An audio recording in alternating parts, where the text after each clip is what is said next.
21 years old. They really looked at me like, are you kidding me right now? This is part of our community engagement strategy where we are working across the region, really, from our papers all the way up in Walnut Creek, all the way down to San Jose and around, to do a better job of connecting the journalism we do to the communities we cover. And so we've been doing a number of these public forums, some around the work that Lisa Krieger did around her Cost of Dying series, others around teaching classes on how to access public records. There's been a whole menu of things that the Bay Area News Group has been doing to try and do a better job of connecting the skills and the information that we have to the communities that we cover. So that's really what this event here is an extension of. So I want to thank you for taking the time to do that. If you want to get more information about that larger effort, you can see me. I'll also be running around with the microphone, so when you have questions, I'll be handing this to you, so we'll get to know each other tonight. But with that, I want to thank our panel and, of course, our moderator. I'm going to leave it over to her, Ms. Lisa Krieger. Thank you. Thank you. Thank you, Martin, and thank all of you for coming here tonight. It really says a lot about your level of interest and commitment in this issue, that you're willing to come tonight and learn more, and hopefully bring some really good questions, because I think we can learn from each other. So first, a show of hands. How many of you are from Palo Alto who are here in the audience? Great, thank you. This will guide a little bit of what we say this evening. How about from the surrounding communities? Menlo Park, Mountain View, Los Altos Hills? Okay, thank you. And then how about outside those communities, to the larger Bay Area? Terrific. Anyone from really far away? Yell out. San Jose. San Jose, good. Hey. There we go. Wonderful. Los Gatos, fabulous. Thank you. Santa Cruz, great. Thank you. Excellent, thanks so much. As Martin said, my name is Lisa Krieger. I've spent a lot of time this spring and summer, writing about the drought with my colleague Paul Rogers here. And I'm just so happy to be here and to learn from our panelists. We've got some exceptional people here. And it's an issue that is very contentious, it's very complicated, very challenging, but really increasingly important as we get through what's left of the summer and look ahead to see what our next winter looks like. This has been called the worst drought in decades in California. There was a survey that was released by, a study released by UC Davis on Tuesday, estimating the damage to the economy of $2.2 billion with a B. So about nearly 500,000 acres fallowed, 17,000 jobs lost. And also problems that are really slower and not as obvious. Our declining groundwater is a huge concern here and the Central Valley. The falling groundwater creates subsidence problems, which are permanent, can be permanent, and it damages the infrastructure of this amazing network of canals and aqueducts that crisscross our state. And also the environment. You know, people are worried. We've got a big migration season coming up. Paul can address this. September and October, as these birds come from Canada, coming through the Pacific Flyway, looking for water, and it's not there. You know, then what? So there are these really big issues, but in a lot of ways here, we're just beginning to wake up a little bit in the urban areas and the suburban areas. And this was really brought home this week, and I'm so glad we're having this panel now, because on Tuesday, California imposed its first ever real statewide rules to punish water wasters. And communities all over the state are going to be wrestling with, how do you enforce that? We'll feel it here, you'll feel it in your communities, and we'll talk about that tonight. So what I'd like to talk about tonight, what we're going to address, is really what all of this means. What it means for us, you know, how did we get here? What's it mean for us now as we figure out really what steps to take? And then what's it mean for our future, particularly with climate change and potentially another rough winter, another rough year. So just a little bit about our format for tonight. Each of the panelists will speak for 10 minutes. I'd like to introduce a few folks in the audience really briefly. If I could, Jan Knoll from Golden Gate Weather Forecasting. You want to stand up, Jan? He will come up and speak for maybe 3 to 5 minutes about the latest data about El Nino. I really look forward to learning what he has to say. We have Jane Ratke here from the city of Palo Alto. So for those of you who have Palo Alto specific questions, either she can answer them. Oh, great. And Catherine Elvert. Catherine, there she is. Catherine's in the back. Thank you. We just spoke on the phone like an hour ago. If you have general questions about Palo Alto, but also you could reach them after this is over with specific questions. And then we have Brian Schmidt, who represents our District 7 for the Santa Clara Valley Water District. I'll stand up and wave. Feel free to track down Brian as well. So thank you. Our first panelist is my colleague Paul Rogers, one of my favorite people on earth. He has committed himself almost exclusively to covering the drought this winter, spring, and summer, and will continue. He's our natural resources and environment writer at the Mercury News, and really writes about everything, from logging to climate change to biodiversity in the Amazon. Had a great trip down there, and fairly recently he wrote about the condor that was found out on the Pescadero on the San Mateo County coast. First one since 1904, if you missed the story. Pretty remarkable. He has a piece in today's paper about recycling. There's a new recycling of water. There's a new facility in El Viso, and he'll be able to address that this evening. Paul has taught science writing at science writing at UC Berkeley and the UC Santa Cruz Science Communication Program. He lives in Santa Cruz, and is probably the only person I know who can quote Franklin Roosevelt, Ken Burns, and Henny Youngman. So. Next will be Arthur Jensen, who's an environmental engineer. He studied at Caltech, and he's former CEO, there's Arthur at the end, thank you, of the Bay Area Water Supply and Conservation Agency. That's pronounced BOSCA. You've probably seen references to it. BOSCA comprises about 28 utilities that purchase water from the San Francisco Public Utilities Commission. This is the Hetch Hetchy water that we hear so much about, and then resells it to the communities. So BOSCA represents our community's interests when we're negotiating with SFPUC on things like water supply, water quality, wholesale water rates, the reliability of our facilities, things like that. So that's has been Arthur's job. Before that, he did planning and engineering with the Contra Costa Water District, and had also worked for the San Francisco Water Department and the SFPUC. So what's really great about him being here is he can provide a perspective of our current and future water issues in the state, but also regionally. And can also talk about how we on the peninsula and beyond, fit into the San Francisco system. A little bit about our contract, extension of our contract, and can also answer questions about water pricing. And also how wholesale customers respond in a drought. Finally, we've got Jim Fiedler, who's a civil engineer, graduated from here at Stanford, and is Chief Operating Officer for the Santa Clara Valley Water District's Water Utility Enterprise. So Jim's job is leading the Santa Clara Valley Water Department's water policy development, and he guides the implementation of its water importation, surface reservoirs, groundwater management, treated water delivery, wholesale water, water recycling, water conservation, you name it. That's his department for the Santa Clara Valley Water District. And tonight he's going to talk about the Valley's issues with supply and demand, how things look here in the Valley, where we're headed, and can talk about investments in conservation and also better ways to manage groundwater. So thank you. Let's have Paul come on up and get us started. Switch seats. Okay. Thanks, everybody. If I see you nodding off, I'll start telling some Henny Youngman jokes.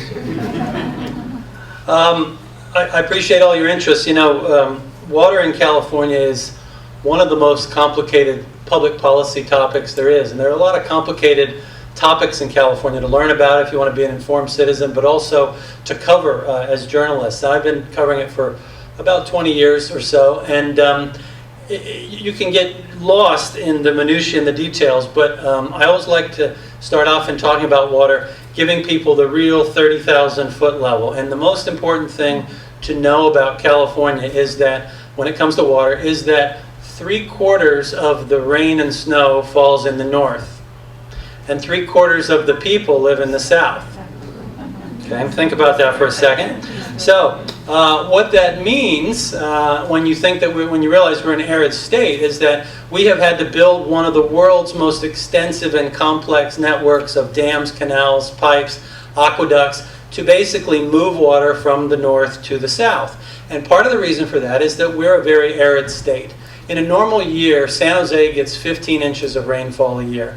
Los Angeles gets 15 inches of rainfall a year. Fresno gets 15 inches of rainfall a year. That's the same amount as Casablanca, Morocco. San Francisco gets a little more, about 22. The further north you go, the more we get. But most of California, much of California, gets the same amount of rainfall as Morocco. We are an arid state. And over the last 100 years, we have built an enormous civilization in this very dry place. We have essentially now 40 million people, which is more people in California than there are in Canada. 1 of every 2 people who lives west of the Mississippi River lives in California. And again, we're in an arid desert state, remember, Casablanca, Morocco. If we didn't have this fantastic series of dams, canals, pumps, aqueducts to move water around, we would be Wyoming. We would be making cow chips, not silicon chips. And water is like electricity. Normally most people don't think about it until it shuts off, and then suddenly everybody wants to know how it works.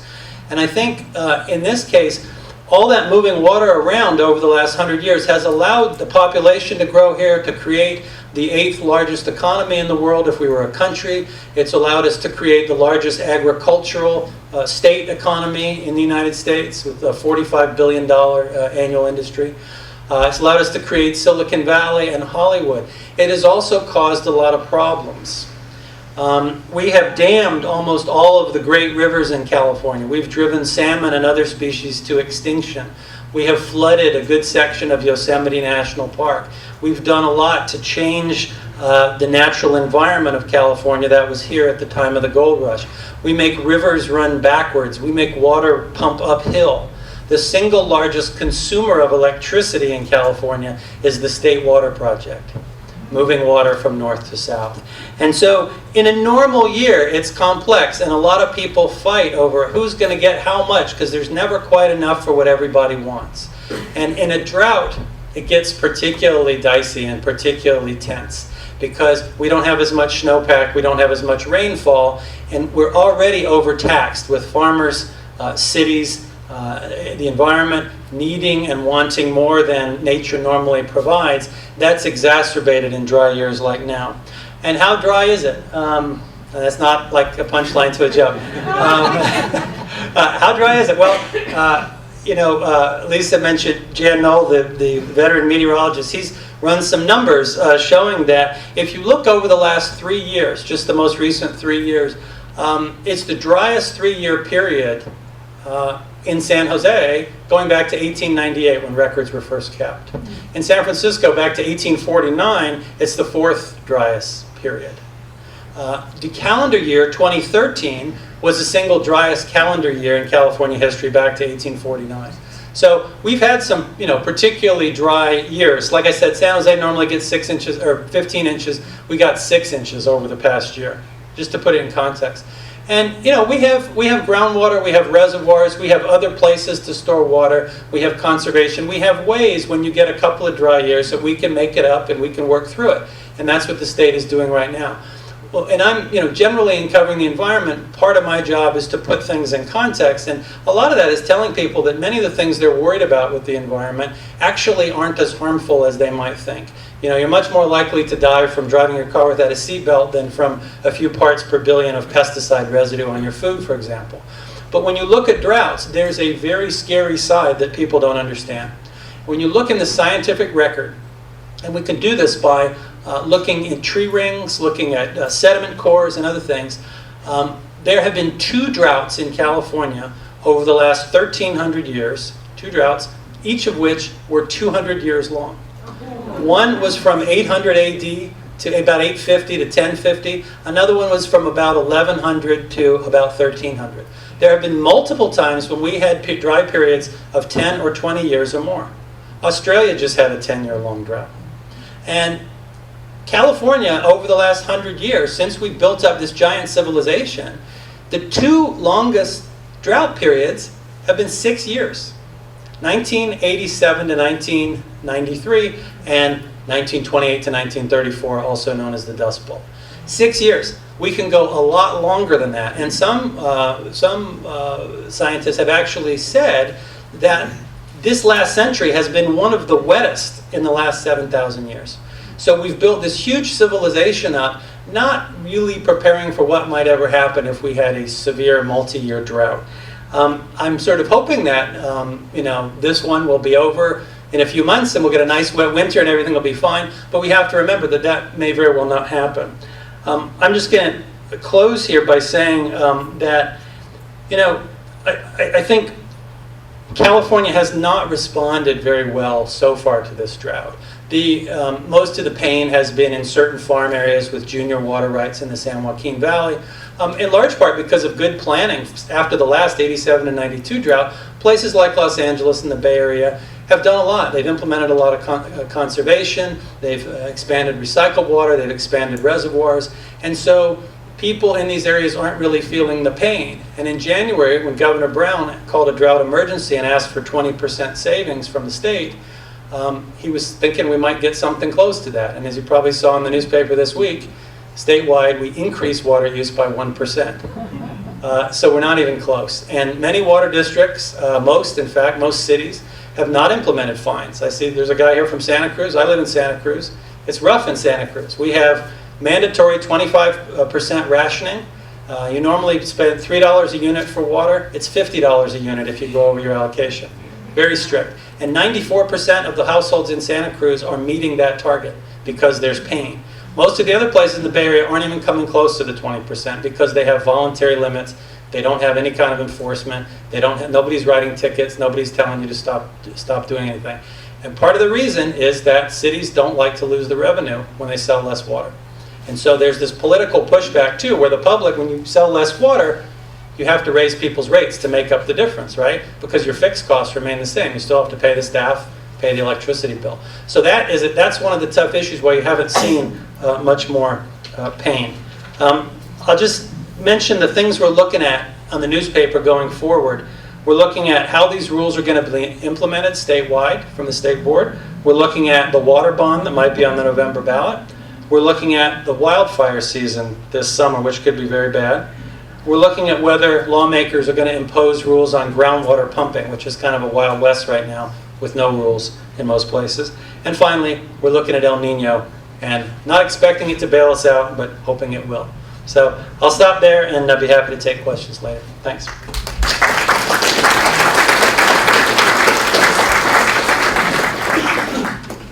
Thank you, Paul. Arthur, you're up.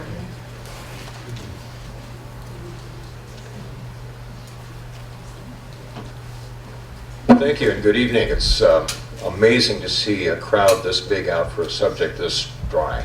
But I appreciate it. I know it's horrible. I'm going to start off talking about, again, as Lisa said, the organization represents the agency. It's a public agency. It represents all of the cities, water districts, water companies, Stanford University, outside San Francisco that buy water from San Francisco.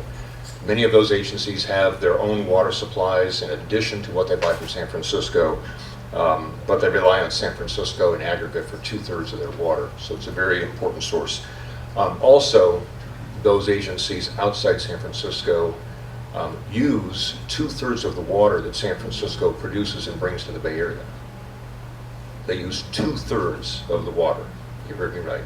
They pay 2/3 of the cost of the regional water system, its operation, its construction, the rebuilding project I'm going to mention in a second. So they are a very important, valuable asset. All of you are a valuable asset to the city and county of San Francisco. How many of how many people, again, show of hands, live outside San Francisco? Okay. How many of you voted for the mayor of San Francisco in the last election? Right. That's why we exist, to represent your interests. You provide them a lot of money, you use a lot of water, you have zero voting status in the policy issues.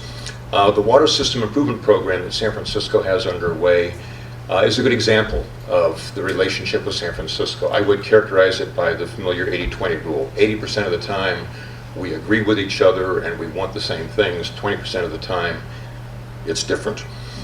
This was one of those times. After the Loma Prieta earthquake in 1989, San Francisco had done studies of its system and how vulnerable it was to earthquakes, landslides, urban interface fires, all kinds of disasters, including terrorism, and found many weaknesses in the system. And it turns out that if you solve the earthquake problem, you've pretty much taken care of everything else. It's the big one. But they had done nothing. And we worked with them for the better part of 6 years, starting in 1995. Nothing happened, and so we went to the state legislature with the assistance of Lou Papin and Jackie Spear and others, and got legislation passed in San Francisco, took the job on.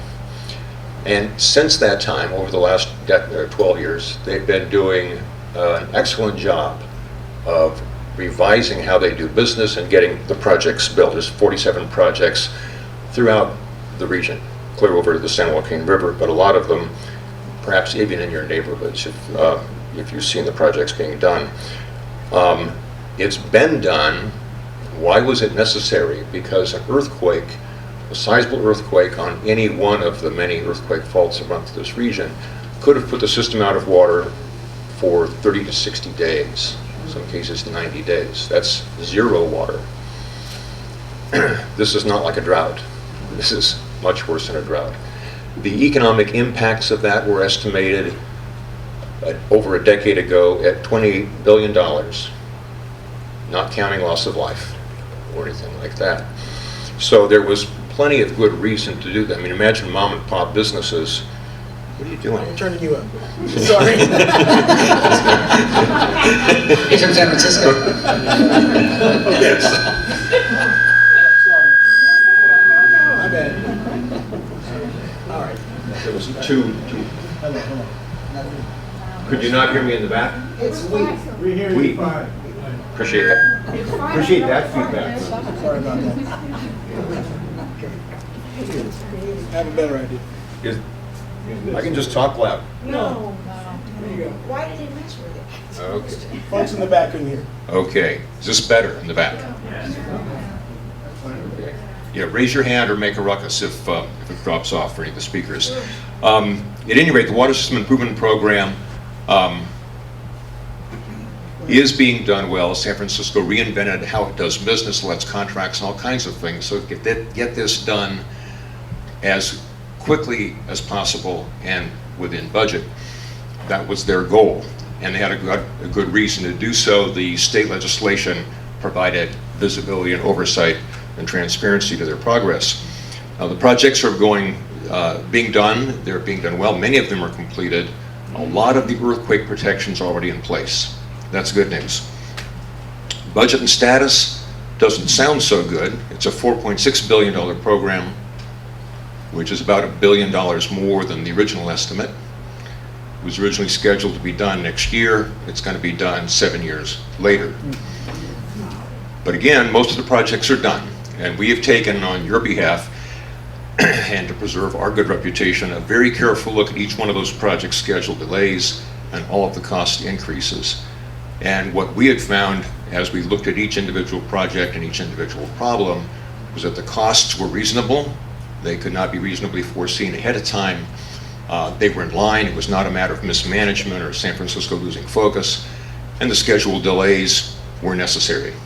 Unfortunate, bad news, but not at all like the Bay Bridge. Different situation entirely. Not only that, and this is the better part, that given the impacts of dealing without water after a major earthquake, it's still well worth the money. It's not as though they've gone past detent and it's no longer worth spending the money. So it's a good program. Let me bring my notes back up so I stay on course here. But what about water supplies? Those projects in the program was originally devised to keep the existing system intact. There were no projects slated that would increase the amount of water that would be provided to the region. Complicated history to that. If you're interested, we can go into that separately. But there were some drought reliability projects, and San Francisco set a drought goal of not more than a 20% reduction in any 1 year. 20% reduction. We opposed that. We'll come back to that. The three major projects that dealt with drought protection: the rebuilding of the Calaveras Dam in the hills behind Milpitas, a groundwater management, regional groundwater management plan in the northern San Mateo County area, and some recapture of waters in Alameda Creek so that they could be serving the fish and yet get pumped back for use. All three of those projects are in the delay category. They're not available for you this year or during this drought. The Calaveras Dam won't be completed for several more years, and even when that dam is completed, it's going to take some wet years for it to fill up. So it's not doing much good for you now.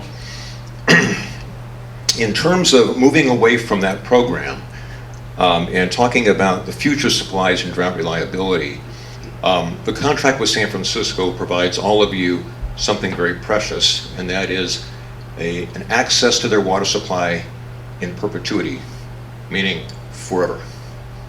And that's in a contract. It's an enforceable contract. That's a good thing. The not so good thing is it's not for just any amount of water. There's a ceiling on the amount of water you can get, and it doesn't apply during a drought. So and there's an agreement with San Francisco that enshrines all of this information and these provisions, and it continues the perpetual access to water.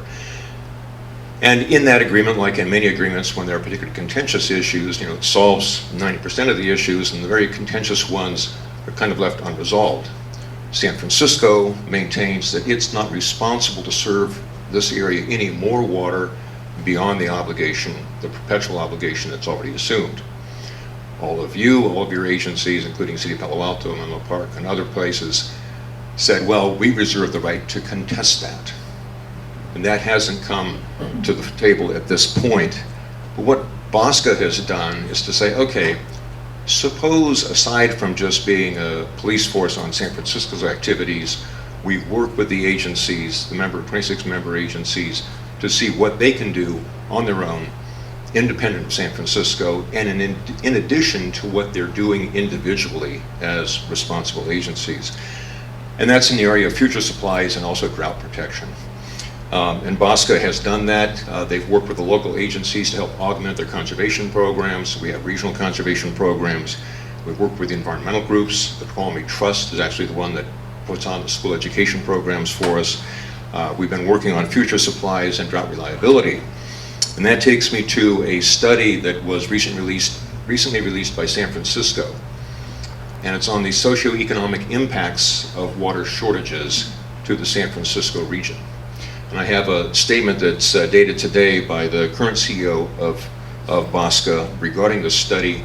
She can't be here tonight because she's at the BOSCA board meeting telling the board about the study. In essence, the study took a look at what would be the socioeconomic impacts of water shortages in this area. And the reason San Francisco did that study is because the federal agencies that control the portions of the Tuolumne River, and specifically the licensing of hydro facilities that belong to irrigation districts, have the authority to reduce how much water comes to the Bay Area. And it was vital that San Francisco provide them information on what the consequences would be if they just picked a number arbitrarily and without good input. BOSCA was interested in the study as well for that reason and another reason, and that is if BOSCA were to invest in additional water supply reliability, the policy question is, what makes sense? How much would it cost to increase the reliability of the water supply, and how much economic or other damages could be avoided if they made the policy decision to do so? So it's a very important study. I'll give you two factoids from it. One is that levels of water use in this region associated with the year 2010, 4 years ago, a 10% shortage in supply equates to $443 million in business sales losses per year. and a little over 3,000 jobs. If you go to projected levels of use in the year 2035, a 10% shortage equates to $1.7 billion of losses per year. $1 billion lost per year, and losses of 3,300 jobs per year. This is staggering amounts. And it's why this is such an important issue, and it's why drought is so important. These numbers are dwarfed by the agricultural impacts that Paul mentioned earlier, but this is just for this little tiny region, this one little corner of the state. So these were for 10% reductions, 10% water shortages. You recall that I mentioned San Francisco's goal was to assure that the losses wouldn't exceed 20% in any one year. We had prior economic studies that weren't as dire as these that showed that that wasn't a sufficient goal. Maybe sufficient for San Francisco, where lifestyles, density, land uses are much different, but it's not so good for this region. Let me move on to, and again, this is why BOSCA is doing its work to examine the possibilities of future water supply and drought reliability, as well as conservation and enhanced recycling. Let me move on to the current drought status and then give Jim a chance here. San Francisco, because its supplies are not hooked into the state, called for its system to achieve a 10% voluntary reduction. This last week, or prior week, July 1st to July 7th, as a region, they achieved a 13.85% reduction, not close to the governor's 20, but in excess of the 10%. And the first week in July is important because we're getting into summer. In the winter, the water use is lower. It's harder to achieve a high percentage reduction. You count on saving most of the water during the summer and reaching a 10% goal over the year. Since January 31st, when they put out the call for 10% reduction, they've only reduced water use by 1%. Again, we're just now heading into the summer. And there's another reason that sort of links this area to the state as a whole. A lot of the area, a third of the water comes from other sources: groundwater, the State Water Project, the Central Valley Project. Jim's agency provides water to the agencies in Santa Clara County, or many of the agencies in Santa Clara County, and those supplies have been hard hit. More importantly, in the BOSCA area, he can speak to those issues. In the BOSCA area, the Alameda County Water District is a large area. It serves Newark, Union City, Fremont, that part of the geography. It gets its supplies from state contract, San Francisco, and some local groundwater. They were looking at a 0% allocation of water for the state.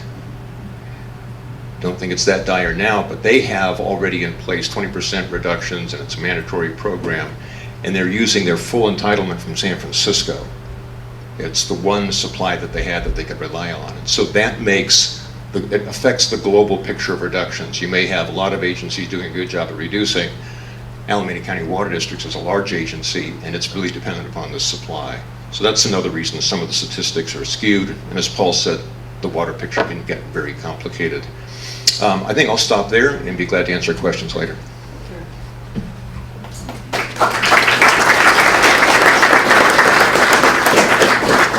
Thank you, Arthur. Great summary. Jim Fiedler now, Santa Clara Valley Water District, and Jim has a PowerPoint. Right. Yeah. So I'll talk from here. Maybe I can use that. You bet. Oh, sorry. You can hear me here? Yes. All right, great. All right, again, my name is Jim Fiedler. Thank you for hosting this whole program, and thank you for being here. I want to talk about the work of the Santa Clara Valley Water District, and I assume everybody knows who the Santa Clara Valley Water District is? No? Anybody, show of hands? All right. We're in the service area. I want to have a brief presentation to just help equate to you what's the past, what happened prior to where we are today, where we see ourselves today, and where we see ourselves in the near term, where we're going with regard to water supply. First, a little bit of background about our agency. Again, we provide Silicon Valley safe, clean water for the environment, for you all, for the economy. And we have three main purposes: water supply, flood protection. Some of you in Palo Alto certainly are well aware of flood protection needs. And then in doing that, we want to make sure we assure the region has healthy creeks and the ecosystems So we have try to preserve and restore the natural environment as we conduct those two main primary missions of our agency. Who we serve Santa Clara County. You see on the map there, 2 million people, the 15 cities. We have a number of well owners who pump from the aquifer. There's some in Palo Alto that have their own well that can pump from the aquifer. We have 13 water retailers that are responsible for serving you water. And here we have City of Palo Alto. We have investor-owned utilities, one represented here tonight. In the back of the room, we have other cities that provide water directly to the consumers of water. We're primarily a water wholesaler. We sell water to those retailers. We also manage the groundwater basin, of which many retailers pump from the aquifer, and then they provide water from the groundwater basin. A little bit of history about water usage. This is a complicated graph. I'll explain it really quickly to you. It's a graph that shows time from about 1900 till about 2010, where we are today. In blue on the chart is an actual index well in San Jose, the actual depth to water elevation measured over time. The green line is the population growth in Santa Clara County, and the red line depicts an area of the county that experienced land surface subsidence over the course of time due to over-pumping of the groundwater basin. And areas of Palo Alto also had subsidence. So the story of our agency follows that blue line. You see the first part of the century from about 1900 to about 1920, you see the groundwater table falling. We had subsidence that occurred in the county. In 1929, the voters of Santa Clara County formed the Santa Clara Valley Water Conservation District to better manage water. Up to that time, no water was being managed in a constructive way. When that agency was formed in 29, our agency, it immediately built reservoirs, dams in the county to store water in the 1930s. Stevens Creek Reservoir was built in the 1930s. We still rely upon it today when we have water to be as an important source. So does reservoirs Lexington, Lenahan Dam, Calero, Anderson Reservoir, Coyote on the east side of the county. So those reservoirs were built, but then you see what happened. With the growth in the county, the groundwater table continued to falling to 1960s. And then major changes happened following 1960. One is the county was already starting to receive the Hetch Hetchy water that Art spoke about. And the State Water Project came online in this county in 1965. You see the reversal of the trend of the groundwater table. And then you see what happens over time. We get to the next drought period in the late 1980s that was referred to by Paul. You see the table starting to fall again. That's where we brought the Central Valley Project Water Project online in Santa Clara County to bring water into our county. And then you see where the groundwater table's been since that time. We're managing that table because we don't know if any year could start a multi-year drought. We're trying to keep that table as full as we can to be a great source of supply going forward. But that sort of describes sort of the history and time of what happened in water conservation and water usage and water development that's occurred in Santa Clara County. And along the lines of managing the groundwater basin, this is the map of Santa Clara County that depicts the water infrastructure that's managed in our county by the Santa Clara Valley Water District. Paul referred to the statewide system, of which we have imported deliveries from the state and federal project that come from the north and also from San Luis Reservoir. But everything else on the map there shows the in-county transmission system of raw water and then treated water, plus our reservoirs that we use in a dynamic system to serve water, both treated water from our treatment plants and recharging our groundwater basins so water is available to pump. You see some of the other statistics there. We have 3 pump stations, now 4 water treatment plants, the new one that Paul alluded to. Close to 400 acres of recharge ponds. Now right now those ponds are empty because we have no water to recharge into those recharge ponds to percolate into our groundwater basin, which is a growing cause for concern. And then along the lines of our history, a very important notion. You see this line depicting the population growth in Santa Clara County from about 1980 till today. And the green line is actual water usage that's occurred in that same time period. So normally you would think those 2 lines would be in parallel. But because of your efforts and your citizens of the county, together with conservation programs that we have adopted that allowed us to basically use about the equivalent of water that we used in the 1980s. But our population has grown by 500,000 people in Santa Clara County. A great testament to the ethic of conservation and using water efficiently. But today we're in a different situation, as we all are well aware of. We have an urban water management plan. We have a water shortage contingency plan that guides us in our thinking about how do we respond to a time like this. And we find ourselves in what we call stage 3, the alert stage, or severe stage, I should say, where if we do nothing, we can see the groundwater table in our county starting to fall and get to approach areas that cause us great concern. And you see that last column, because of our anticipation of an end-of-year storage level approaching close to 200,000 to 250, we recommended that our board of directors call for conservation measures. And so in February this year, our board called for 20% countywide savings by the retailers to help us make sure we stay on the course of providing a groundwater table that could be sustainable for next year, which could be another continuous year of our drought. It's hard to read, I apologize. It lists all the retailers of the county and what actions they've taken, either their city or if they're investor-owned utility, what actions they've taken and what they're doing to respond to the call for 20%. This is the table that illustrates how much water they've used through May. I don't have the latest figures. And then what was the savings that they've used in comparison from 2013 during that same period. Countywide through May, we're at 12% savings. Our goal is 20%. We anticipate the numbers coming out of June, they're still being tabulated, to be not as good. We're probably 12, if not maybe even 11%.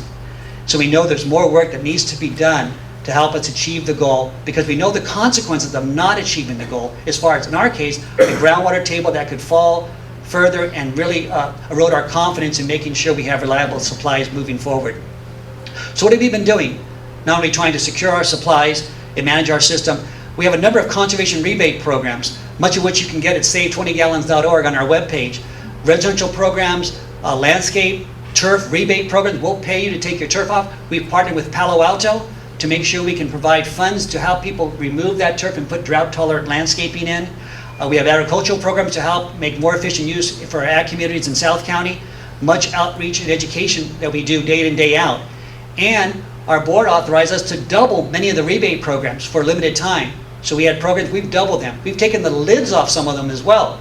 So great opportunity for you and your other residents and all those throughout the county to take the opportunity. And we've seen great response from that. A 5-fold increase in our turf rebate programs, a 3-fold increase in the number of calls we're getting, people concerned about what they can do to better conserve water.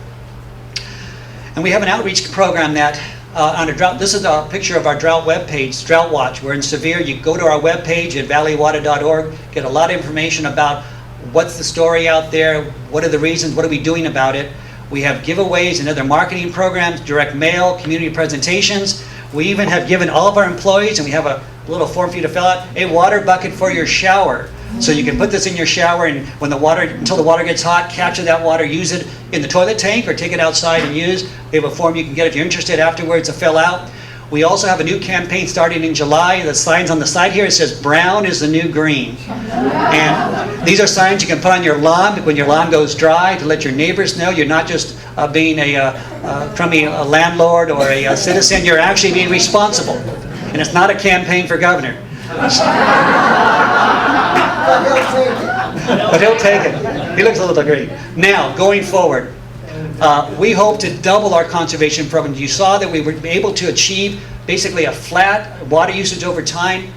We want to go, right now on average we save about 50,000 acre foot a year doing these conservation programs. In the next 20 years we want to double that to 100,000 through these very programs I described. We need to modernize and update our infrastructure and dams, as Art alluded to, for Calaveras and the water system for San Francisco. The same applies to what we do in Santa Clara Valley. We have much work ahead. And then, as Paul alluded to, investing in advanced water purification. We're having our grand opening ceremony tomorrow on an 8 MGD advanced water purification center in Alviso. The water will be used to improve the quality of non-potable. This water will be used to serve the new Levi Stadium that's going to be operational very soon with the 49ers. But it also is a technology that we could use with the same technology to use this to recharge our groundwater basin and have recycled water used as a potable water supply in the future. So pretty exciting prospects. With that, I'll stop and we can get to our next setting. Thank you.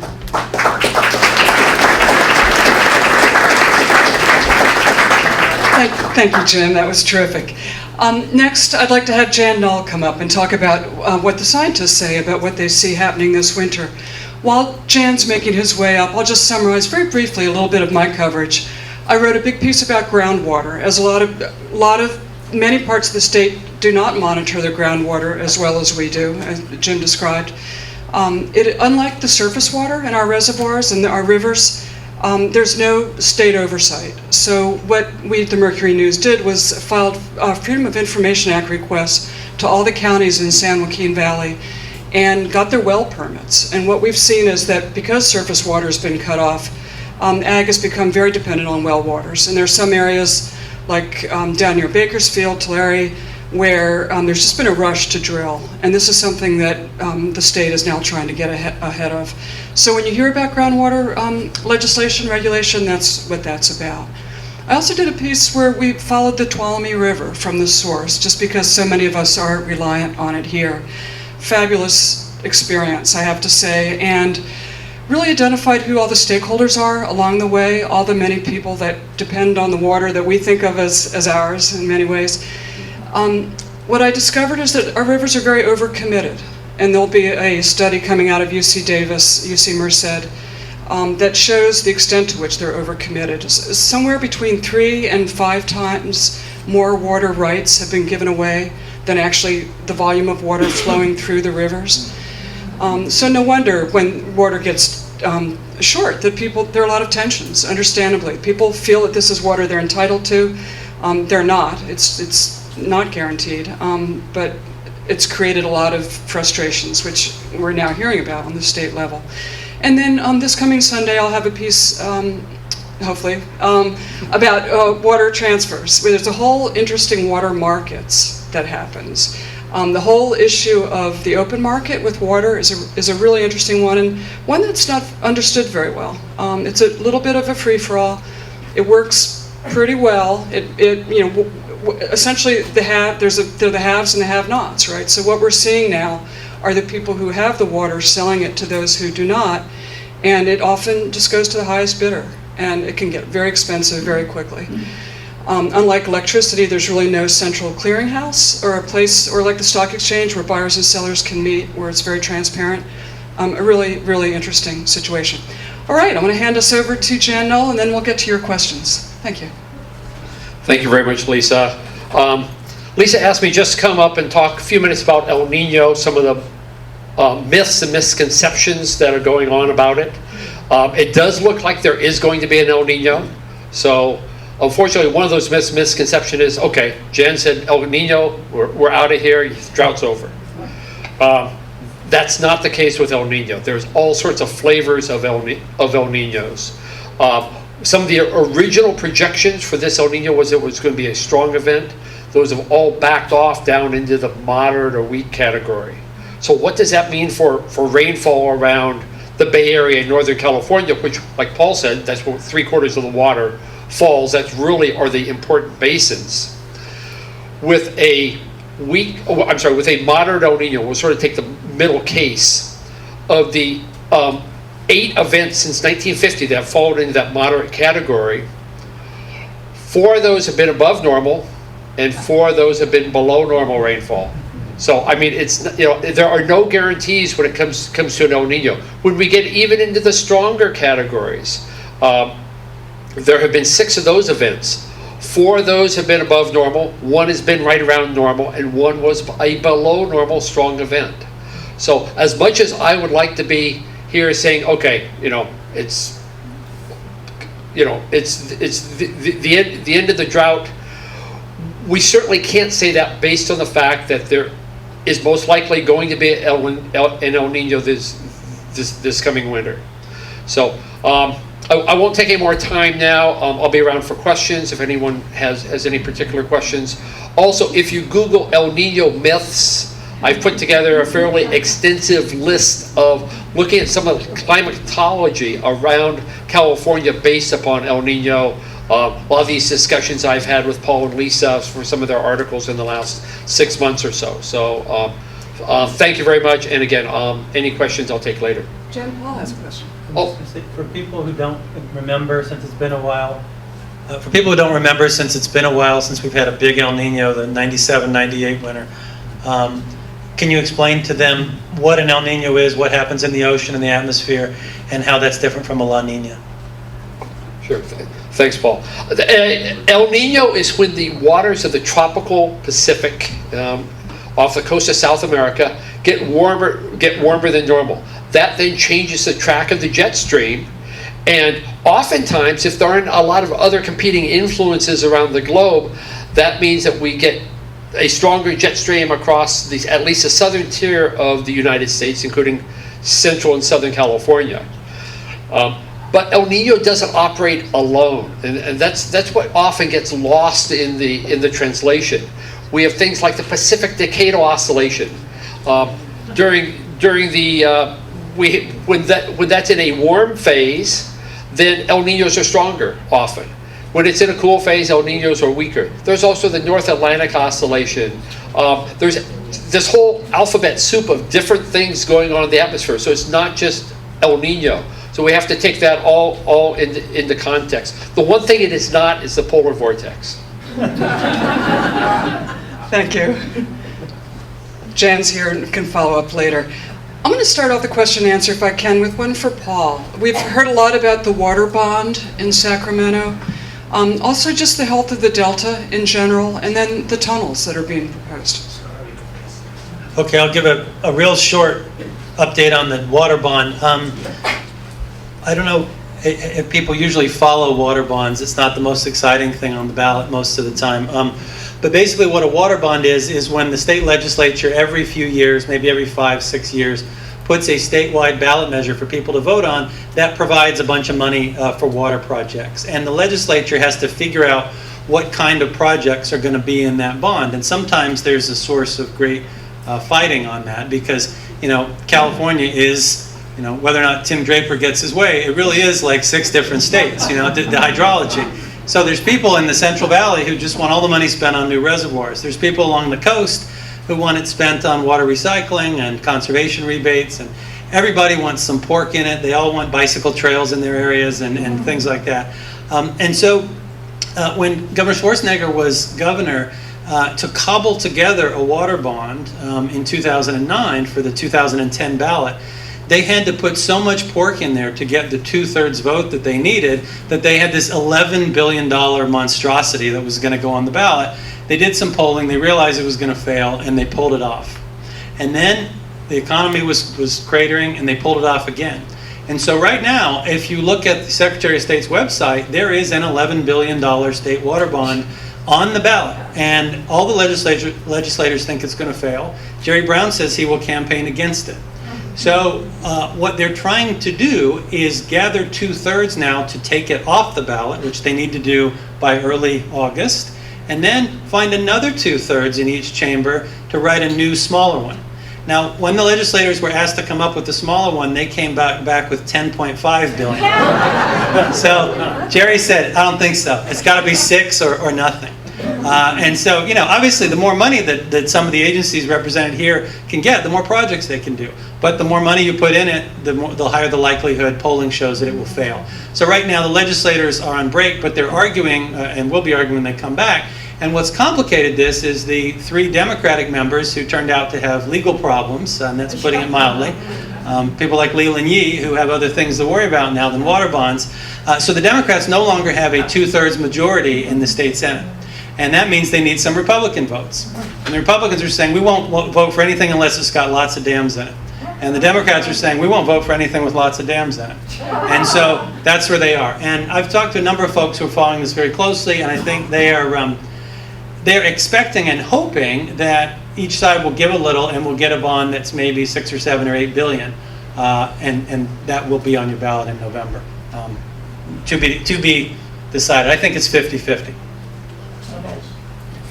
Thank you, Paul. Tunnels?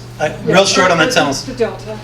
Okay, the Delta, I wish we had a map of California here, but all of this, what we're all talking about, whether it's the Hetch-Hetchy systems, a little bit separate, but most of the water in the state comes from the following way. It snows in the Sierra, right? And the Sierra gets all this gorgeous snowpack, and then when that snow melts, there are 20 or so major rivers, some of which you've probably whitewater rafted on and fly fished on, that flow out of the Sierra into 2 big rivers. One is the Sacramento River, which flows from the north to the south. The other is the San Joaquin River, which flows from the south to the north. and the twain shall meet in the delta, which is why it's called the Sacramento-San Joaquin Delta. 750,000 acres, largest estuary on the West Coast, very important for salmon, for birds, for all kinds of stuff. Also the linchpin of the state's water system. The water, some of it flows out into San Francisco Bay and through the Golden Gate to the ocean. About 50% of it is captured by giant pumps in Tracy and put into those aqueducts that you see when you drive down I-5. The State Water Project, which Pat Brown built, and the Central Valley Project, which Franklin Roosevelt started in the 30s. That's what moves the water from north to south. And there, without getting too complicated, there are some problems with endangered species and when they can pump and many other issues. And Governor Brown has a proposal to build, it's a $25 billion proposal to build 2 giant tunnels that would run under the delta to make it easier to move the water through the delta. And so, you know, there are all sorts of questions about who would pay for it, what if there's cost overruns, is it going to go on the ballot, et cetera, et cetera, et cetera. You may remember in 1982 there was a similar measure that Governor Brown pushed called the Peripheral Canal. That divided north and south, and that was supposed to be a canal around the delta. North voted against it, South voted for it, and it failed. So what Brown is trying to do, and the legislators are trying to do, is not make this water bond another north-south fight involving the tunnels. So they're trying to minimize the amount of money that could be spent on the tunnels in that particular thing, at least for now. Thank you. Great job. And I'll ask one more question before we open it up, and this is for Jim. We hear a lot about groundwater banking. Have you all heard that term? And my understanding is we do have water banked down in semi-tropic. Do we have access to it? And can that help us out? All right. This on? Yeah. All right. Okay, great question. Okay, what happened, was it, this closer? All right.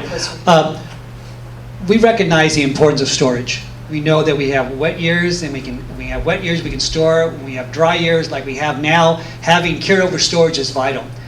And back in the 1990s, we were looking at our long-term planning at that time, realizing that we need to plan for a multi-year drought, such as the one we're in. And we also recognize we need storage to store water when it's plentiful. And at that time, there was in place a plan to store water in Bakersfield, basically. And so we invested in that groundwater storage bank. So we have a capacity to store up to 350,000 acre feet down there. That's about a year's supply of water for Santa Clara County. Now, we can't take it all out in any one year. Our withdrawal capacity is around 10% of that. But currently, we have around 300,000 acre feet of water in that groundwater storage bank. Now, the way we have to get it to us involves what Lisa alluded to earlier, transfers and exchanges that need to happen among the state and federal water contractors to move the water, in other words, exchange the water that they would have taken up in this area, and then let them take the water that would be pumped out of the aquifers down there and put into the state water project there. And what's complicated this year is that when the governor, or actually Department of Water Resources, announced that the allocation first from the state water project would be 0%, which means there's going to be no water to move, in which we have to realize, well, then we're sort of stranded then, we can't get the water back to us. And then it was recently changed to 5% that gave us a little bit of leeway. And so we've been looking at a plan, if you can believe this, to pump the water backwards in the state water project from Bakersfield to basically Los Banos. And we're looking at the feasibility of doing that. And so that studies are still underway. But if that's the case, we move the water, we're talking about 20,000 acre feet of water being moved backwards to then serve in Santa Clara County. We hope, given the 5% and ways that water could be further freed up through exchanges, that we may not have to invoke that pumping. But that creates a condition for us. But again, it's good to know that we save in wet years to have a water source available to us in dry. And how much would that cost to pump it out? Well, that project, I think we're looking at about $5 million to pump. I think it's about $200 an acre foot. These are numbers that probably don't mean a whole lot to you, acre feet, but it's how we communicate in the water world. We can have Paul translate. An acre foot, because you're going to hear that term a lot, is 326,000 gallons. It's basically at 1 acre, a foot deep. Think of a football field a foot deep. It's the amount of water on average statewide that a family of 5 uses in a year. So if somebody says we're going to move 20,000 acre feet, multiply that by 5, it's enough water for 100,000 people. Arthur will address the incentive part of it. Yeah, and Paul made a comment earlier. By the way, I really respect your work and I love your articles. But No, you do thank you very much. a great job. But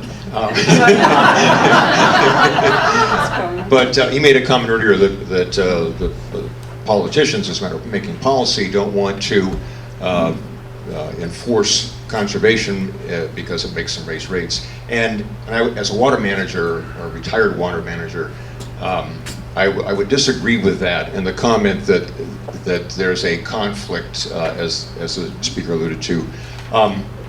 As a water manager, you fear two things during a drought.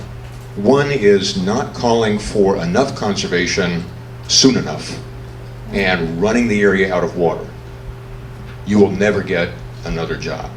Okay. But it's not just self-interest, it's also a matter of the whole reason we do this is to serve the community, and that's a disservice. You don't want to run the risk of running the community out of water.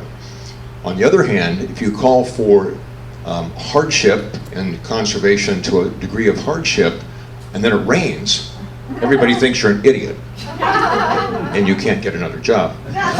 So, but the scariest, and some of you people have the same color hair I do, so you remember the drought of the 70s. I was working for San Francisco in the early 80s, and we had to make the decision, a colleague and I had to make a decision on whether to call for mandatory rationing throughout the San Francisco service area. And it was just that dilemma. If we call for it and it's not necessary, you have egg on your face. If you don't call for it and it was necessary, you've destroyed a community. And it's really not about jobs, your own job. It's about the jobs of the people in the community and their livelihood. And so we went in the conservative direction. A consequence is that the policy body then has to raise rates. As Paul rightly said, most of the costs are fixed. You still have to pay for the pipes and the treatment plants and all the facilities and the people to run them.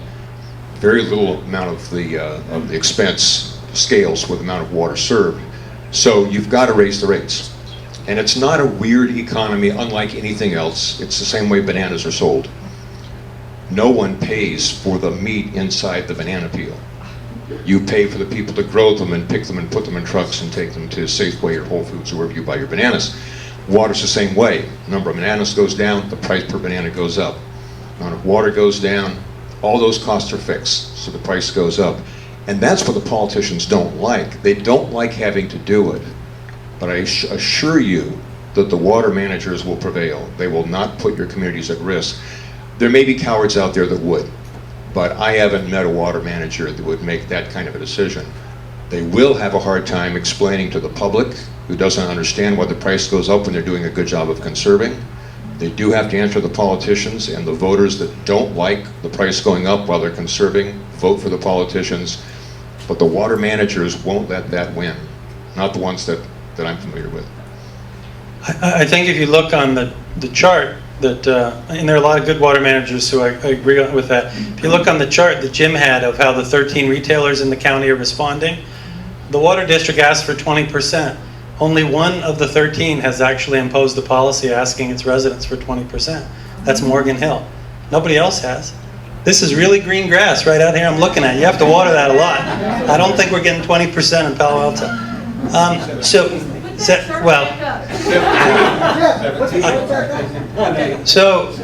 There was a question about metering because in the Bay Area's defense, the Bay Area, and actually Los Angeles as well, which uses less water per capita, LA does, than a lot of our communities. They've done a lot.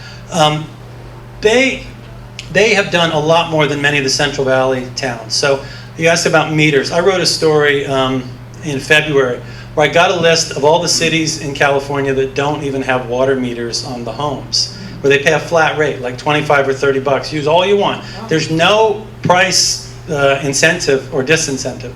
So Sacramento is the #1 place. So half of the homes in Sacramento don't have water meters.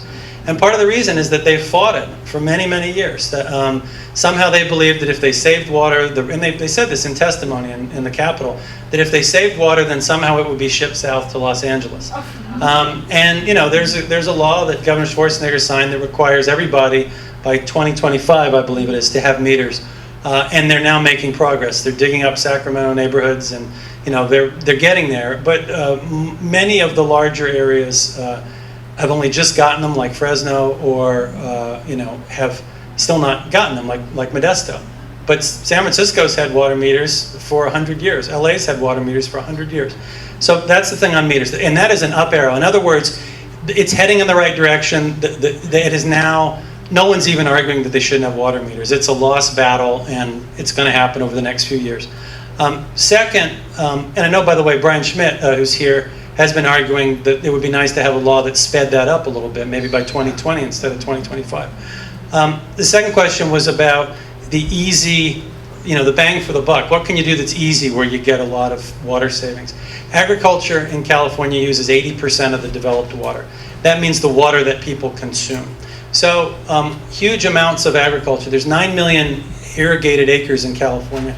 Huge amounts do not use drip irrigation. And when you use drip irrigation on a field, you save like 30 to 40% of your water cost. And there's some examples. San Diego, a decade ago, bought water from Imperial Irrigation District, way down in the corner of California. And basically they paid them $1 billion for 50 years, and Imperial had to conserve about 5%. And San Diego paid them to do things like line their irrigation canals with clay so the water wouldn't seep away. And they still get to farm the same. The water's used more efficiently, and they get a profit.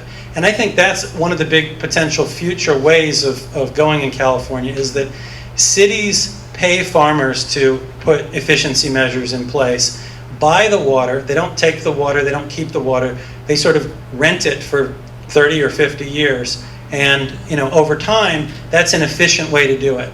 If you don't do that, we'll get in a prolonged drought, and the cities will take the water eventually from those rural areas. There aren't enough votes. You know, that's what happened in Australia. The farmers lost a lot of their water rights. So I think a lot of these ag communities know that, and some of them are working to put in more ag efficiencies and more, you know, more efficient use of water.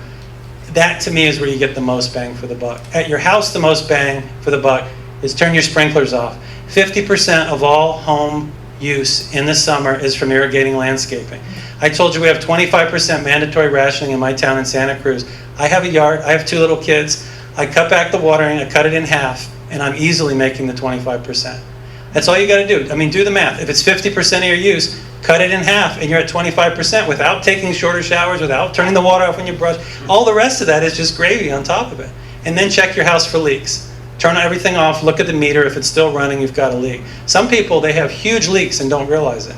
You know, put dye in the toilet tank, see if it comes through. Those 2 things alone will easily get you 25%. All right, and I just want to follow up on that too. We provide audit programs. You can call our valleywater.org on our webpage. You get a call, go to our Access Valley Water. You can get appointments to actually have one of our auditors come out and help you make better use of your landscape irrigation and your indoor water usage. You know, we talked about the political will for water. You know, water over California's history has been very contentious. You know, what did Mark Twain say? Whiskey's for drinking, water's for fighting. In fact, the State Water Project, what we saw a picture, or it's on our map, and it's an important feature for Santa Clara County, was authorized by a vote of the citizens of California in 1960, the same election that John Kennedy was elected president. That election in California was for a bond measure to fund the State Water Project. It was like a $1.8 billion bond. That bond at that time was near equal to the entire state budget for the prior year. It was the largest bond ever issued by the state of California. It went to the voters. It passed 51.5% yes, 48.5% no. So very contentious for a lot of reasons. But in Santa Clara County, for example, we had 2 water agencies at one point. We had the county water conservation district, and we had the valley water conservation, the county flood control. And they merged in '68 over water, whether the importation of water. So we had 2 governing bodies, and now we have one, and Brian Smith, your representative. The issue of water rights and groundwater, very important matter. You know, the way groundwater is managed throughout the state varies, as Paul alluded to, and I showed you. Some areas of the state have basins that it's adjudicated, which means you're regulated on how much you actually extract. There is no extraction regulation in Santa Clara County. We do not regulate how much you pump, unless it gets really severe and we have subsidence. So you're unimpeded. If you have owned property, you can sink a well if your land rights allow you to do that. Some parts of the county you're not allowed to because you waive those rights. But you can drill a well and you can pump from the aquifer. But it's very contentious now because there's two bills in the legislature looking at how can you better manage groundwater, because unlike our area, there's many areas of the state where they have very severe overdraft, millions of acre foot of overdraft. And so they got to better manage that region of those states. San Joaquin Valley is an example Lisa alluded to earlier. Very serious problems in those areas because they're relying upon the groundwater basin in these times of drought, and they have to drill deeper and deeper wells, and they're basically mining the future. And so we've been fortunate enough, we've been stewards to allow us to have that available to us year in and year out. Thank you, Jim. Thank you. A question in the far back. Yeah, my question is really sort of more basic than, well, let me just say it's a California-wide question. I'm not from California. And I haven't heard anybody or any articles of anything about what are the ways that water rights to California rivers can be amended? Is it possible? Interesting question. Desirable? The question is, can we amend our current water rights system, which is pretty archaic, fascinating.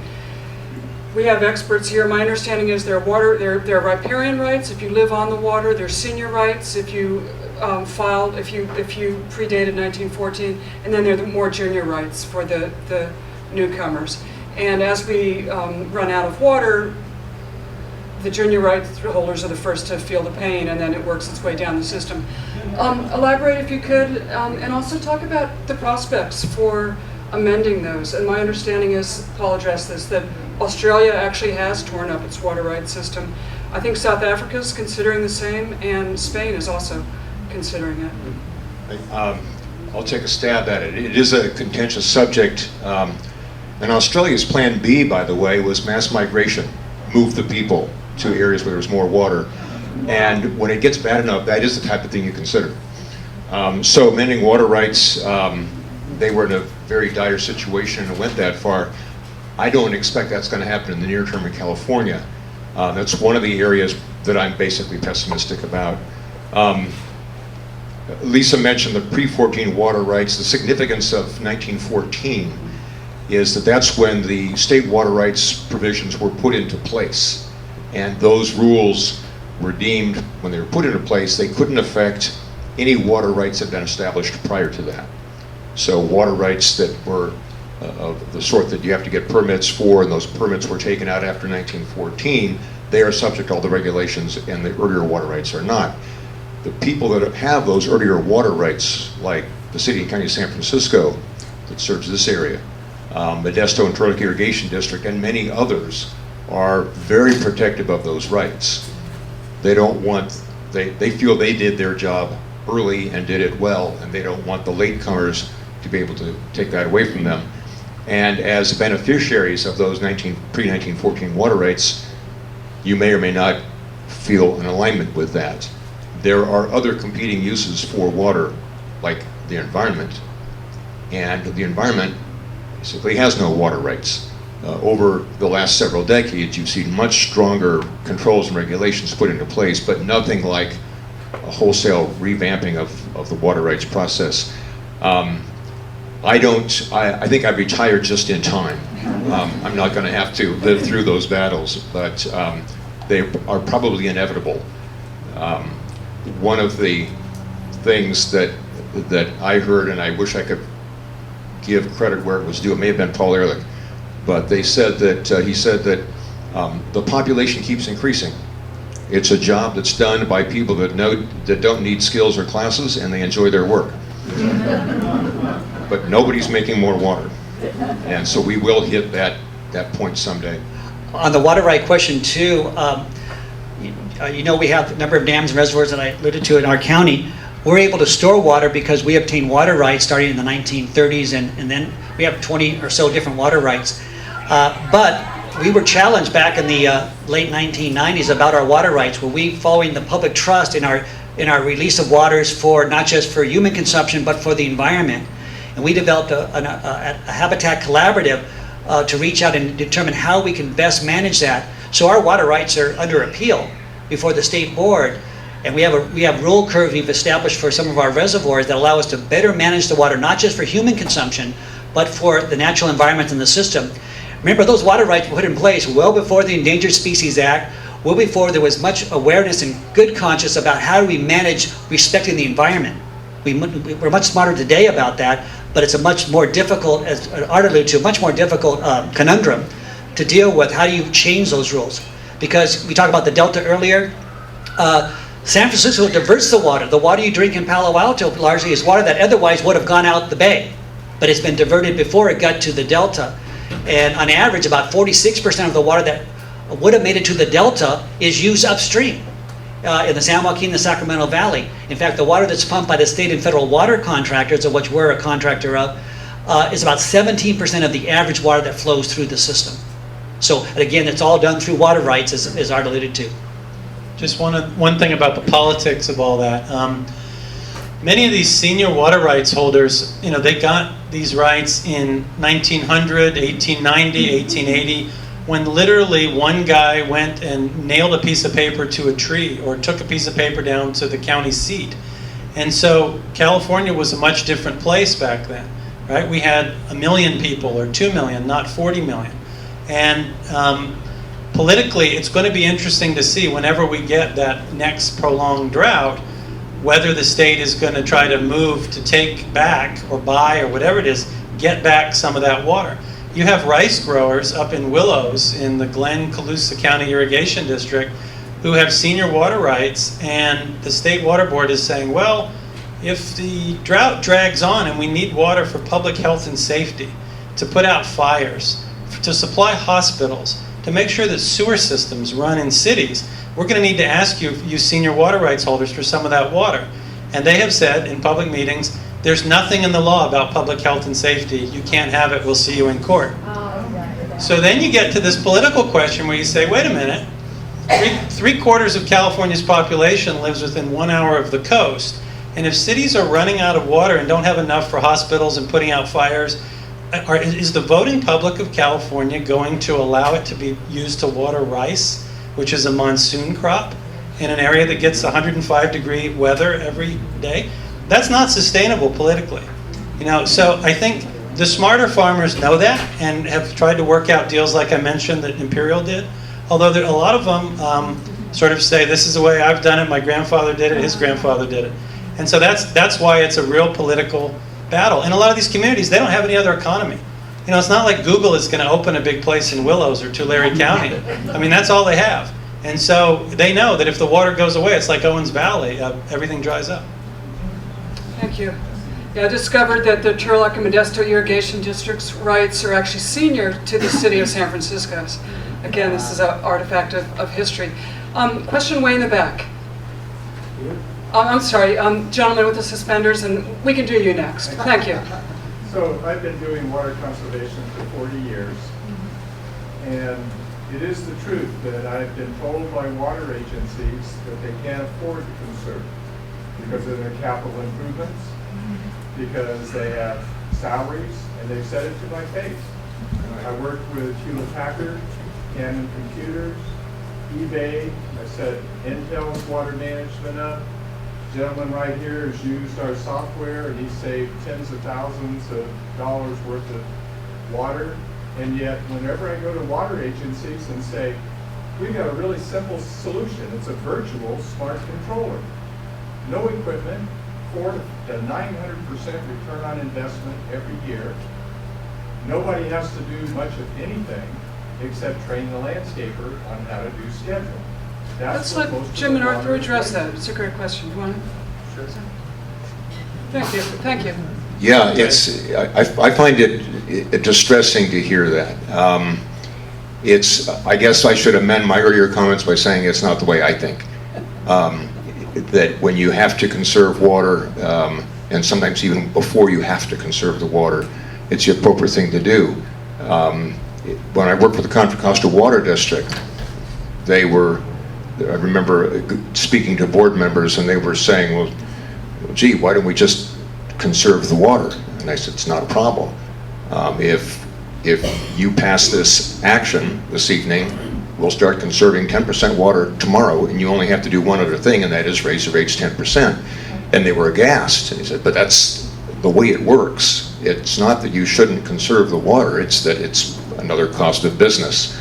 So it's distressing to hear that people said they wouldn't do it. I understand the politics of not wanting to impose inconvenience on people, and that is quite significant. They certainly don't like raising rates. But I would say, again, for myself, I find it highly irresponsible if someone says they're not going to conserve water because they would have to raise the rates. I just want to add one thing without getting too wonky. It's a really important issue that came up with electricity in California, which was, if you want to conserve electricity, the utilities make money by selling more electricity. So, as someone called it, it is a perverse incentive to not conserve electricity. When Jerry Brown was governor the first time, he helped set California on a path where we are now one of the most energy efficient states in the United States. We use 50% less electricity per capita than the national average, and we have saved having to build dozens of power plants just because of things like building standards that require double pane windows, and when you build an office building, you have to have a certain level of ductwork so you're not air conditioning the attic, and all sorts of things like that. And so over time, that really has built up and saved a lot. But the key thing they did was called decoupling. They basically, at the regulatory level, at the PUC level, changed the way that these utilities are paid. They gave them a set 8 or 9% profit and said it's not going to be based on how much electricity you sell. We have not decoupled with water. And there are academics around the state studying it, but it gets really, really complicated really quickly. And you got to be careful, because you saw in 1996 when we tried to deregulate electricity, we screwed it up and all the lights went out and the governor got recalled. So you got to be careful with these big utilities. But I think if there was a way to decouple water, that would reduce a lot of these perverse incentives. And again, in a water utility such as ours, much of our costs are fixed. We have to buy water, we have contract, we have mortgages for the water contracts we have. We have infrastructure we have to be paid back either with pay-as-you-go or through bonding. The San Francisco PUC has the program that Art alluded to. It was highly leveraged with bond indebtedness.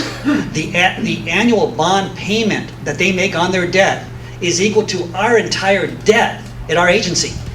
We have much less, we pay much less than they do, but that's because they spent $4.6 billion improving their system. Because they deferred maintenance. And they deferred maintenance for 50 years. But in our case, our District Act only allows us to recover our expenses through volumetric rates. We do not have the ability to have fixed rates or fixed charges. We have property tax revenues and other tax revenue that can be levied and we can collect. But as far as when we sell water, it's volumetric based. And how do you manage that with a fixed cost component? It takes careful management. So we raised our rates 9.9% this year. But it was not because of the drought, it was because we have a large capital improvement program and we're carefully managing so that we can minimize the cost of people conserving and then having to raise the rates because you conserve. We want to minimize that to the degree we can. Thank you, Jim. Another question in the back. Go ahead. Yeah, I have a question regarding water bank. I wanted to go back to that subject, specifically the Kern water bank and the history behind that. Because I understand there's a lot of contention as how the Kern water bank was formed and who controls it, and how a public asset, the water, was transferred by an act of legislature to private individuals, specifically Stuart Resnick and his corporations down here. Did everyone hear that question about the Kern Water Bank, who controls it? And Stuart Resnick, billionaire down in Los Angeles, owns Paramount Farms. Maybe it's a Southern California question, but we'll see what we can do. Yeah, when I mentioned the water bank that we have, we're not in the Kern Water Bank. We're in the Semi-Tropic Groundwater Bank. That was through an environmental process. We have some rights to that. We're working through Kern County Water Agency. So I think it's a little bit different than the Kern Water Bank that you're referring to. So we think we have, and we've gone through a public process with our board and so forth. So I think we feel confident that that's an appropriate banking of water and the leveraging we have. I can't speak on the current bank, maybe Paul can. Generally speaking, environmental groups have liked to do groundwater banking. I don't know if any of you have read the book Cadillac Desert by Mark Reisner or seen the series that John Elsa, professor at UC Berkeley, produced for PBS. I also work at KQED, and KQED has aired that a number of times. They like it because you're not having to dam a river, you don't get as much evaporation. If you can store water underground, it's a little less environmentally harmful than building big new projects on rivers. The current water bank, it's very complicated, but the criticisms are, it was set up in the early 90s in secret, and basically public resources were put into it, and then the main beneficiaries were private people who got cheap water to grow crops in the desert and to resell the water. And I think because of that experience, some of that is also coloring this standoff and the big debate over the water bond. Thank you. If I could, let me just jump in with a real quick question, and then you'll be next, if that's okay. Just to bring it back a little more locally, on Tuesday, as you know, the State Water Resources Control Board voted first time ever to have statewide punitive measures for water wasters. And since we have some people here who work in the communities, I'd like to give them an opportunity to talk about how our communities will respond to that. Will we have police that go up and down our streets writing tickets? How does one enforce regulation and conservation? So Jane, do you want to get up and address that? We can give you a microphone. This is Jane or Catherine Elvert from the city of Palo Alto. And I know Paul has also talked to other communities and can chip in. Well, the state board adopted these on July 15th. And so we're looking at them right now. They take effect on August 1st. And so,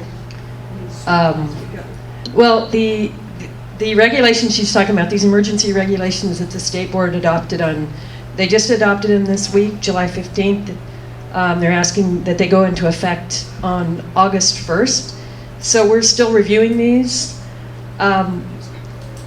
They're asking people to implement part of their water contingency drought plans that Palo Alto and most other places have adopted. And so we're looking through that plan and trying to figure out. They're really targeting irrigation, outdoor irrigation, because Paul, you said that half of the water use is outdoor, and so they're asking us to mandate certain whatever we have in our drought contingency plan around irrigation. So we're looking into that. But Palo Alto has already on the books in our municipal code many of the things that they are asking for already as permanent water use restrictions. There's one other piece that we'll be adding, and that is that you can't hose off hardscape, like your driveway and things like that. And so we'll be adding that to comply with these state regulations. Now, as to how we're going to enforce these, we get a lot of calls from neighbors. It's sort of interesting. How many people, since I'm sitting in the front, I didn't hear the answer to this. How many people live in Palo Alto or are in Palo Alto? Okay, good. You know, They're the ones who call. Right, okay. And so that is how we know, because we can't have people on the street all over the place, and especially in people's backyards, to see what they're doing and to see that, you know, that their irrigation water is running off into the street. That's a permanent, that's something on our books already that is not allowed. So Jane, who should they call? Will there be an 800 number or the utilities? Let me ask Catherine that question. So you can contact our customer service center or our dispatch, and they'll log the report, and they'll send somebody out to the site where the incident is occurring. So that phone number is on our website, Catherine? It is on the website, so dispatch or customer service. Thank you. And I know Paul has also, thank you, Jane. Paul's also written about the responses planned by other communities, and he can address that.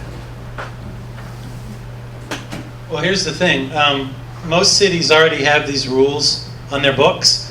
And these rules that the state board passed were basically 4 things that are real common sense. You can't wash your car without a nozzle on the hose. You can't wash or water your grass so much that it runs off your property or into the street. You can't have an ornamental fountain that doesn't recirculate, that's just using potable water over and over. Actually, a lot of people in Sacramento have those. They're just one-time use ornamental fountains.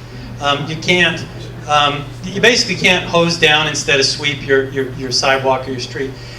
Everybody has these on the books, but nobody enforces them.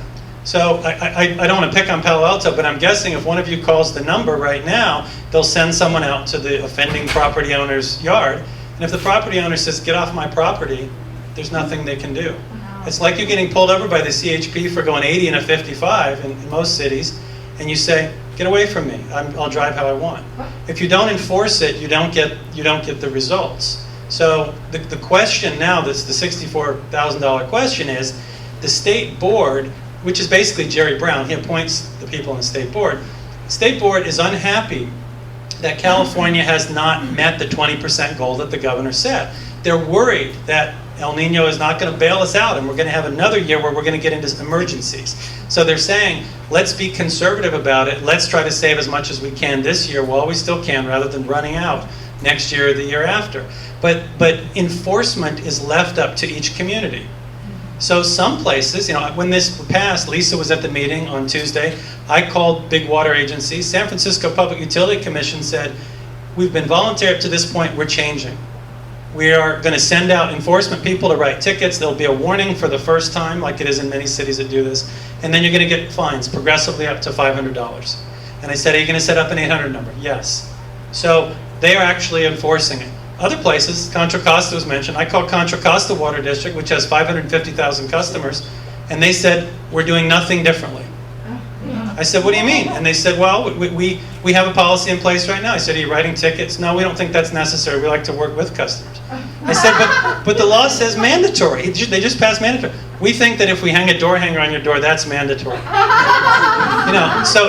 Now these agencies are subject to fines of $10,000 a day now if the state doesn't believe that they're enforcing the rules. So it's going to vary area by area.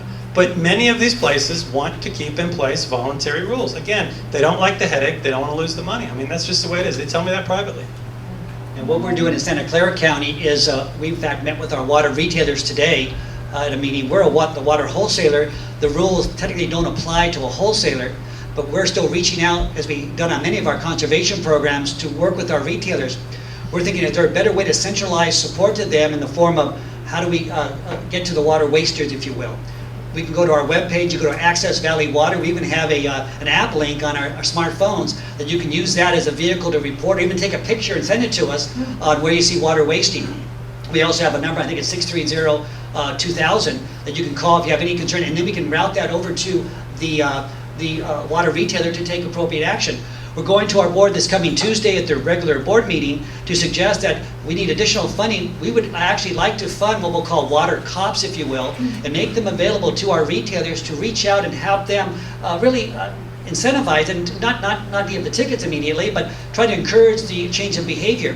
And the other things we're thinking internally are doing, instead of fining, why don't you give people the option of going to like the equivalent of traffic school? Let's go to conservation school where they can really learn, and again, it's done elsewhere in the state, where they can learn good ideas about how to do the appropriate practices. A lot of people just are not aware of it, believe it or not. They're not, given 1% statewide, whatever the number was. There's more we can do to really reach out. Thank you. There's a question 2 rows back here on the left. Yeah, I had 3 short questions. The first question is, any plans for the desalination as a water resource?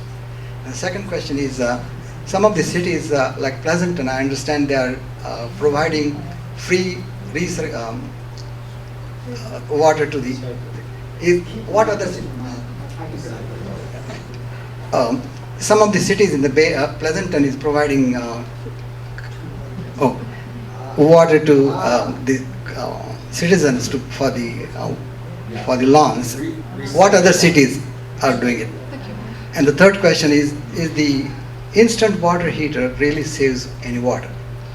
Great question. For those in the back, desalination, are the cities providing recycled water for lawns? And, I'm sorry, the last instant water heating. Instant water heaters, do they really save water? Good. Can Paul speak to desalination real quickly? Because he's done a lot of writing about it. I just went down a couple of months ago to San Diego, where they're building the largest ocean desalination plant in the United States. It's almost finished. It's going to be done in, I don't know, by next summer. It's a $1 billion project. It'll provide about 50,000 acre-feet of water a year. I think that's something like 8% of San Diego's total use. Now, they are spending that much money for that water because they don't have the kind of groundwater resource just geologically. Just the bad luck where San Diego is. They rely, they have less rainfall. I said, we have 15 inches up here. They have 9 to 10 inches a year down there. And they rely on Metropolitan Water District for a lot of their water and think that they charge them too much. So they're trying to diversify their sources. Desal, there's good and bad with it, and this comes up a lot in droughts. The good is that experts will tell you, and environmentalists don't like to hear this, that California will never run out of water. Because even if we have a 100-year drought, we have the technology to build desal plants up and down the coast. Agriculture in the Central Valley would be wiped out in such a mega drought, but we will always pay the money, whatever it costs. Australia built 6 giant desal plants, spending $10 billion during their time. 4 of them are now idle a few years later because the water costs so much more than any other water to produce. You have to run it through reverse osmosis membranes at 800 psi. The electricity needs are enormous. So per acre foot, you're talking about $2,000 an acre foot. The Santa Clara Valley Water District pays $300 an acre foot for Delta water. So anytime someone says, let's just build a bunch of desal plants, I say, okay, would you mind your water bill going up 7-fold every month? There are a lot cheaper ways to get the water. Conservation saves water at $200 to $500. When these guys send out rebates and say, we'll pay you $2 a square foot to tear out your grass, or we'll give you $100 if you buy a low-flow toilet, you can do the math and save 50,000 acre-feet of water rather than building a $1 billion plant. But if it ever came to it, we could build them. I mean, Israel gets 50% of their water now from desal, so it can be done. And then the question about recycled water, they were referring to the wastewater treatment plant that you can see at 580 and 680 if you drive up that way. They're now making water available in small amounts, free, that recycled water that they have produced at their wastewater and recycling facility. It's for customers who take, I think, less than 300 gallons of water, of this recycled water, and they got permission by the Department of Public Health to do so. So we're taking a look at that model to see how we can practice that down here. We have 4 recycling water programs in our county. Palo Alto has one, Sunnyvale, San Jose, Santa Clara, and in Gilroy. And that'd be a great way to sort of help people use that water, which is basically, hey, it's drought-proof water to use in their yards and so forth. So it's a great opportunity. And then as far as instant water heaters, if you don't have to waste the water and let it go down the drain until it gets hot in your shower, that's a good use. So you put the bucket in, or if you have an instant hot water heater, you don't have to wait. And so you can save water. Describe how they work, if you could, for those, yeah. Instant water? Elaborate, yeah. Instant hot water? I don't know exactly how they work. I do know that they feel great. You turn the water on and it's hot. but it runs, But it runs if through it's a long way from the shower, you have to wait for it to work its way through the pipes. So it may, I don't know. I've used one before and it's actually pretty nice. You just have to wait, some time. If you live in a big house, old pipes, but you put that instant hot water heater in and it does a pretty good job. we have a question, 6 rows back. I'm sorry. Yeah, go ahead, please. Wait a minute, Martin, a little bit to your right. There you go. Thank you. Okay, we have a situation in Palo Alto where we're having a lot of, like a home is brought down and then rebuilt, okay, new home, and the people are digging huge basements underneath. And in the process of doing these huge basements, they're basically draining off the groundwater. It's not water going through the meter, it's the groundwater. And so my question would be to Palo Alto and the city of Santa Clara, what is your policy on people basically draining, they're just continually draining this water until they can build these huge basements under these homes, but it's not water going through a meter, it's not processed water. But this is the water that all of your street trees are drinking from. This is your street tree water. Thank you. I've actually seen one of those. They're amazing. It's an instant swimming pool right in the middle of your neighborhood. Jen, can you speak to that? I've heard of this actually, and the water gets pumped right into the storm drain, millions of gallons of it. Yeah, yeah. Thank you. Yeah, this is an issue in Palo Alto because prices are so expensive to build here that people who are building new homes are trying to maximize the use of their land, and so more and more people are building large basements under their homes. And so this is an issue right now. And in order to build the basement, in order to create the hole, they have to dewater that area. And so they are pumping and wasting all that water. It is upper aquifer water. It's not water that the district is importing water and putting through their perk ponds to serve that upper aquifer. It's not potable water. But it could be used for irrigation. What Palo Alto has done, it used to be that people, I mean, this has gone on a long time. And it used to be that even after your basement was built, you'd have a sump pump or something that it would be continuous, even after you built your building, where you'd have to keep pumping out this water away to get away from your land. And several years ago, Palo Alto adopted new rules where these buildings have to withstand the pressure of the water and be waterproof, and they cannot pump the water after the basement is built. And so that's a new regulation Palo Alto has, relatively new, it's several years old. The other thing also, and maybe Catherine knows a little bit more about this, but Palo Alto is experimenting with taking this water, using this water in the street sweepers and for tree watering. And so our Public Works Department is using that now, and they've just completed a test which was quite successful to use this water, and so we're hoping to use it. It actually is slightly better quality, less salt than our recycled water, and so it turns out to be better on the equipment and better on the trees. Jane, do you happen to know, for those who live outside Palo Alto, is there a similar problem or challenge and similar steps being taken? You know, I can't speak to that. Okay, no problem. Yes, Martin's handing a mic to someone in the back. I have trouble seeing. Hello. I'm just calling. I own several patents on a water recycling system that I developed. And I actually, 2 days ago, I just got the green light from the city of San Jose that I could actually build the first working prototype. And I will be developing it in San Jose, and I should have it up and running by August. Is there a place people can go to get more information? And do you have a question? Well, as not right now because it's still intellectual property, but I will be developing it. And what it does, it resolves all the issues and problems that I've had here, that from everybody's solution, from the blue bucket that's there to that brown-green sign there. You don't have to live that way. That's what this whole system that I designed does. The only reason that it's late in coming is because of funding and the bureaucratic approval of having it to be inputted in. But I already have established funding. Do you have a question for the panel? Me? Yeah, do you have a question? Well, I have been calling Mr. Paul Rogers several times and never returned my calls. It's too far. He's a busy guy, but I'm sure. Right. I'd be happy to address that. Thank you. I write, everything I write goes in 500,000 newspapers.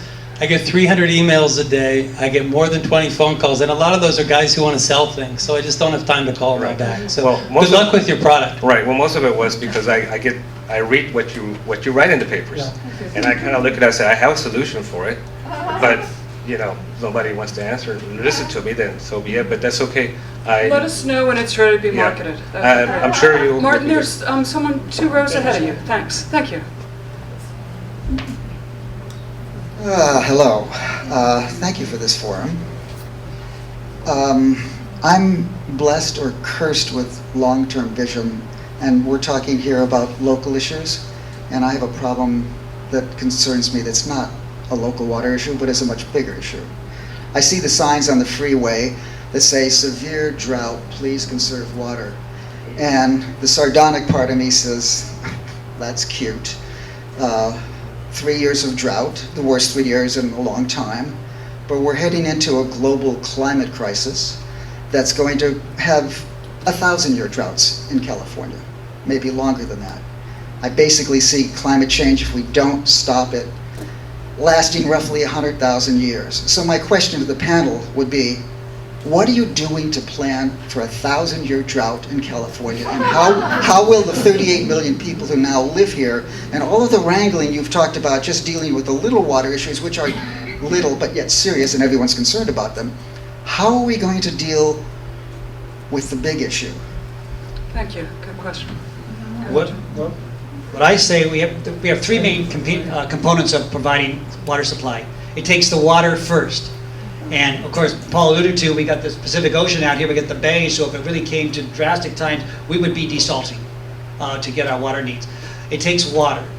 Now we're looking at recycled water and making second use of water or desalination as well. There's great potential for that in Santa Clara County and throughout the West, and throughout the world for that matter, because other parts of the world are using recycled water and drinking it. In Singapore, Australia, looking at it in Texas. Second, it takes the infrastructure. As was alluded to by Art, a system, the San Francisco system, is vital to be able to convey the water to meet our needs. We had to reinvest. We're reinvesting in Santa Clara. Elsewhere in the state, they're reinvesting. We want to make the infrastructure available not just for today, but for tomorrow. And then finally, it takes people. It takes the customers, it takes the vendors, it takes the employees. We are facing a crisis in the water and wastewater industry in California because many of us are aging out. And we're investing now in making sure, how does the next generation of citizens want to take on careers in this field? I met with interns at our agency today and wanted to inspire them to have a career in water and wastewater, because in our agency, 60 to 70% of our staff can retire today. And so we have to find ways to make sure we can bring people who are interested in our careers in water from the whole spectrum. But it takes water, it takes infrastructure, and the planning and the reinvestment in infrastructure, and it takes people to manage the system. And that needs to be continued and rejuvenated over time. In terms of prolonged droughts from climate, I think you're right that it is a huge challenge. The country, polls show now that about 70% of Americans think climate change is real and it's a problem. A lot of people get worked up by some of the misinformation they'll hear on talk radio or Fox News or somewhere like that. But I always remind them of some of the numbers. The top ranked show on Fox News, Bill O'Reilly, gets 2 to 3 million viewers a night. NPR Morning Edition has 30 million listeners. We get really worked up sometimes about small groups of people making lots of noise. But over time, particularly with big events like the Superstorm Sandy, which was caused by a surge on a high tide and the water went 400, or the highest in 400 years, into the New York subway system. I think most people are beginning to accept it. Now, you may think it's too late. A lot of people do. I think the question now is how much warming can we limit based on, based on the policies we choose to take. California's obviously been a leader with AB 32. I think, in terms of what are we going to do for future droughts? Well, there's certain Drought, we're talking. Right. Well, it doesn't happen immediately. It happens over time. The time we have left in which to do something about it requires a series. Right. It's like World War II. Like the Pearl Harbor has just dropped a Right. bomb on this building, which is only at 30 feet elevation, and in a couple decades, if we don't do something about this problem, this building will go underwater. No, it won't. Irreversible. No, it won't. Look, the sea level right now has risen 8 inches at the tidal gauge at the Golden Gate since 1900s. I'm talking about. I'm agreeing with you. Yeah. I'm agreeing with you. And it is projected by USGS to rise up to 5 feet. Now, that's terrible, and I hope a lot, and I've devoted my life to informing the public about this, so I hope that the policies catch up so it doesn't get that bad. But we are a wealthy society. This building is not going to be underwater. We'll have Netherlands-like barriers around the dam, around the bay. Mayor Bloomberg has already laid out a plan, or former Mayor Bloomberg in New York City, to do that. We're not going to let trillions of dollars of real estate go underwater. We're going to lose the wetlands. We're going to lose a lot in the state. We're going to lose a lot of agriculture. But 100 years from now, people will still be using this building. I'm not saying it's a good answer, but that's just the way it is. We'll adapt, unfortunately. Is there anything you'd like to add? Thank you, Paul. I can't see. Go ahead. That's Thank you. okay. It's a little dark back here. I wondered, where does the groundwater come from or accumulate from in the first place, and how much do you think we have left? Great question, thank you. Well, in Santa Clara County, we're fortunate, we're actually blessed, we're very fortunate to actually have the conditions in the underground that make it basically available to actually store the water, the alluvial material that exists beneath our feet. So just the way that nature created this valley, this area that allows us to actually have a water supply beneath our feet. Many areas of the Bay Area do not have that. San Francisco does not have much. Oakland does not have that much. We're fortunate to have that. And so a lot of it formed just by natural runoff. And so we estimate that about 40,000 acre feet, and Paul gave the conversion earlier, about 40,000 acre foot of natural, in an average year, basically percolates into the groundwater. But we pump a lot more than that in our county. We pump about 150,000 acre foot a year collectively from our groundwater basin. So we recharge the basin. We learned this back in the 1920s, that if we store water, local runoff, in these dams, like at Stevens Creek, at Lenahan or Lexington Reservoir, at Calero, and we release it throughout the season into percolation ponds, of which we have 400 acres throughout the county, that water percolates into the underground and replenishes what was taken. So we have a system that basically a closed loop system in a way, that we're actually able to replenish. But we need to have the water to do so, and we got to make sure we don't contaminate the basin as a result of that. We had issues at Fairchild and IBM years ago, in which there was contamination in the upper aquifer. So we're very mindful that we got to be good stewards of the underground. Thank you. We have time for one more real quick question, and then feel free to come on up and speak with our panelists afterwards. Yeah, right here in front. I'd like to ask Paul, I'll just speak loudly. I'd like to ask Paul. We're recording this, so let's give you a mic. All right, here we go. Thanks. I'd like to ask Paul about the influence of money in your experience covering the state legislative side of this issue, say over the past 4 or 5 years, and to what extent you can comment on the big players that have big money that influence these issues in a way that is not for the public good, but rather for those vested interests. And then secondly, if you'd comment on the extent to which you think you and people like your colleagues could help expose and make us all aware of the corrupting influence of that money. Paul has 3 minutes. The short answer is that we had some very wise founding fathers in this country. The press is the only business which is mentioned in the Bill of Rights. And the idea was sunlight is the best disinfectant. If we're going to embark on this experiment, this American experiment where the people run the show, not kings or pharaohs, the people need to be informed and they need to be able to hold leaders accountable. That's why the First Amendment was written. That's why Madison and Jefferson believed in it, believed in this marketplace of ideas. And those of us who got into journalism believe in that to our core, and that the best way to run a democracy is to have as much information as you can out there. Because of some recent changes in the media economic landscape, where newspapers, their business model has been wrecked essentially, with the advances in the internet, where the ads have gone to the internet. We've lost a lot of money on things like help wanted ads. We don't have the staff size that we had 10 or 15 years ago anywhere in the country. We don't have as many people in state capitals watching a lot of these political leaders. And so there's always been money corrupting the process. The railroads did it in the 1880s. It's why, it's why you have the ability to have citizens put ballot measures in California on the ballot. That was a progressive era attempt to get around the corruption of the legislature. I think in many ways it's gotten worse in the last few years because fewer people are watching these guys. And the online media, the bloggers, don't have the depth, don't have the capacity, don't have reporters that can sit at meetings all day long and usually don't go through a lot of the records. And so I'm hoping that newspapers figure out a better business model online as we transition completely online away from paper. So we're going to be able to staff those places up again, because I see it all the time. I mean, guys change their votes for small amounts of money, and it's hard to prove. You need to dig into a lot of stuff. You need the Freedom of Information Act to get records. Takes a lot of time. And in California, we can still go around them, right? I mean, if people don't like fracking, because the oil companies in Sacramento are, spending a lot of money to block the bills, well, we can put a fracking ban on the ballot. Tom Steyer says he's thinking about doing it. And, in 2016, when the turnout for Hillary is huge in California, I'm serious, she's going to win by 25 points if she's on the ballot, just like Obama did, then fracking could be banned by the people. So there are ways, but you're right, money has had a more corrupting influence recently, and it's very troubling.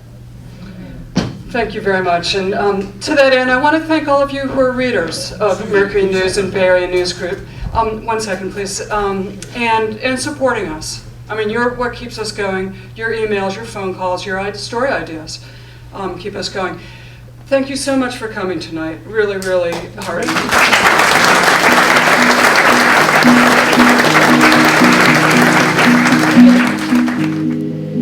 So I'm alone, a situation I'm familiar with. 21 years old, and I've only just begun to live, one step at a time. One drink and then another, soon I'll forget all my memories, plastered to the wall.